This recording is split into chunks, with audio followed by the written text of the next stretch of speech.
मजा दे मर्जी काबू पहले रही कि ना आगे चलो हम धक्के लगैनी जैसे लगैले रही कि ना सुनिएगा ना तो दिमाग हिल जाएगा। होली के मजा दे मर्जी काबू पहले रही कि ना हम धक्के लगैनी जैसे लगैले रही कि ना ले ले बहानी मजाए से पूछा कोई दिक्कत नहीं है बहानी मजाए से पूछा हम तो जीवन भरी है सब कोइले बानी एक बेर तोहरे बहिन के लगैले बानी एक बेर तोहरे बहिन के लगैले बानी लगैले बानी लगैले बानी लगैले बानी लगैले बानी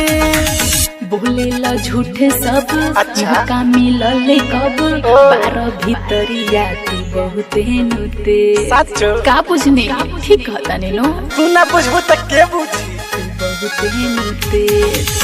लागिले लगुआ बहुत मजकुआ बना के रखी नया पनई में बनल बा हमरा सवाल के घुमावता रह घुमा सच नहीं बतिया बतावता रह जमन कहता रह सब बुझतानी जमन कहता रह सब बुझतानी हम तो जीवन भरी है सब कोइले बानी हम तो जीवन भरी है सब कोइले बानी तोहरे बहिनी के एक बेर लगैले बानी तोहरे बहिनी के एक बेर लगैले बानी लगैले बानी लगैले बानी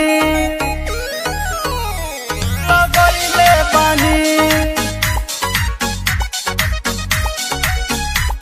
लगैले बानी तोहरे बहिनी के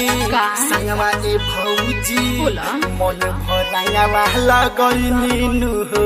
अरे कबो जब तू सुतल रहली नु हो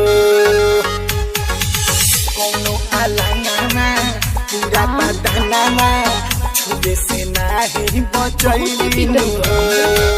दीपक छप रहिया तू ढेर बोलेला तो बचपने से भेदिया गुड़िया से खेल खेलेला हम चला तोहरा जही सन के केतना चराइले बानी तो बुझा बहारे में सबके चराइले बानी हम तो जीवन में ही है सब कोइले बानी हम तो जीवन में ही है कुल्ही कोइले बानी एक